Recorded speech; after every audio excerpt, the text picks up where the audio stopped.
तुम खड़े तो रहे ज़िंदगी भर साथ हमारे, लेकिन तुम्हारे सहारे ने कभी हमें उड़ने नहीं दिया। दोस्तों, एक और कहानी लेकर के आए हैं। एक बार की बात है कि राज की सम्मेलन के लिए राजा ने पूरे राज्य के मंत्री बोले, यूँ छोटा राजा बोले, उन सबको इकट्ठा किया कि अपने अपने राजपाट कैसे संभाल रहे हैं। उनमें से देखने के बाद, काम का विश्लेषण करने के बाद, निरीक्षण करने के बाद राजा को 2-3 राज्य ऐसे पसंद आए जो अपने राज्य को बखूबी अपना अंजाम दे रहे थे, अपना फ़र्ज़ अदा कर रहे थे। उनके खुशी में उन तीनों राजा को 2-2 जोड़ा बाँस दिया गया। बड़े राजा ने 2-2 जोड़ा बाँस दिया। एक राजा को वो दोनों बाज ना बहुत पसंद आए। उसने सोचा कि क्यों नहीं इस बाज को युद्ध की कला सिखाई जाए, उड़ने की कला सिखाई जाए, ये हमारे युद्ध में काम भी आएंगे। वो बाज को अपने राजमहल लेकर के चला गया। पूरे जहाँ में ऐलान करा दिया गया, अपने गांव बस्ती में ऐलान करा दिया गया कि राजा के महल में 2 बाज आए हैं, उसको उड़ने का कला सिखाने के लिए जो भी आदमी आएगा उसको बहुत मुँह मांगा इनाम दिया जाएगा। बहुत सारे आए, उसमें से एक राजा को एक व्यक्ति पसंद आया। उसके कॉन्फिडेंस लेवल देख करके कि हाँ, ये बाज को उड़ा सकता है। राजा ने बाज को उसको सौंप दिया कि ले भाई तू उड़ा। वो बाज को लेकर के चला गया अपने पास उड़ाने के लिए। राजा को याद आया कि बाज को दिए थे उड़ाने की कला सिखाने के लिए, चलते हैं एक बार देखते हैं कि क्या परिस्थिति है, उड़ पा रहा है कि नहीं उड़ पा रहा है। राजा ने गया तो देखा कि ये क्या, एक ही बाज उड़ पा रहे हैं, एक बाज तो उड़ ही नहीं पा रहा। राजा को देख करके ये अचंभित हुआ कि भाई दोनों एक ही नस्ल के हैं, एक उड़ पा रहा है, ये क्यों नहीं उड़ पा रहा। उससे पूछा, उड़ाने वालों से पूछा कि आखिर ये क्यों ऐसा कर रहा है, उड़ क्यों नहीं पा रहा।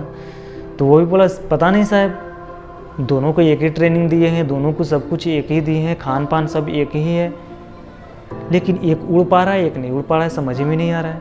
राजा ने फिर से ऐलान करा दिया गांव में, बस्ती में कि एक बाज नहीं उड़ पा रहे हैं और कोई व्यक्ति हो जो बाज को उड़ा पाए तो आए, महल में पधारे, उसको मुंह मांगा इनाम दिया जाएगा। बहुत सारे फिर आए, किसी से भी वो बाज नहीं उड़ा। वहीं एक किसान को पैसे की बहुत ज़रूरत थी। उसने आया और बोला कि साहब, हम इस बाज को उड़ा सकते हैं, लेकिन हमें बदले में कुछ चाहिए।